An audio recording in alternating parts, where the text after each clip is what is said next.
ব্যস্ত সড়ক, চারিদিকে ছুটে চলছে গাড়ি, আর ঠিক সেই সময়ে একা রাস্তা পার হচ্ছিল মাত্র 2 বছরের একটি শিশু। দৃশ্যটি দেখে মুহূর্তেই আতঙ্ক ছড়িয়ে পড়ে চারপাশে, কারণ কয়েক সেকেন্ডের ভুল মানেই ঘটতে পারে ভয়াবহ দুর্ঘটনা। ঘটনাটি ঘটে যুক্তরাষ্ট্রের মিশিগানে। রাস্তা জুড়ে তখন দ্রুতগতির গাড়ির চাপ। এমন সময় ছোট্ট শিশুটি কোনোভাবে একা রাস্তায় নেমে পড়ে। দূর থেকে বিষয়টি নজরে আসে এক পুলিশ কর্মকর্তার। এক মুহূর্তও দেরি করেননি তিনি।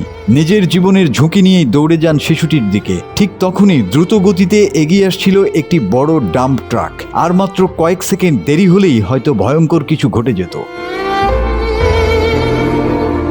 কিন্তু শেষ মুহূর্তে শিশুটিকে কোলে তুলে নিরাপদ স্থানে নিয়ে আসেন সেই পুলিশ কর্মকর্তা। পুরো ঘটনাটি ধরা পড়ে সড়কের নজরদারি ক্যামেরায়। পরে ভিডিওটি সামাজিক যোগাযোগ মাধ্যমে ছড়িয়ে পড়লে হাজারো মানুষ ওই পুলিশ সদস্যের সাহসিকতার প্রশংসা করেন। পরে জানা যায় শিশুটির মা অল্প সময়ের জন্য তাকে চোখের আড়াল করেছিল, আর সেই সুযোগেই শিশুটি বেরিয়ে যায় ব্যস্ত সড়কে। এই ঘটনা আবারও মনে করিয়ে দেয়, ছোট্ট শিশুদের ক্ষেত্রে এক মুহূর্তের অসতর্কতাও বড় বিপদের কারণ হতে পারে। আর মানবিকতা ও দায়িত্ববোধ থাকলে একজন মানুষও বদলে দিতে পারেন একটি পরিবারের পুরো ভবিষ্যৎ। News desk, 24 hours Bangla.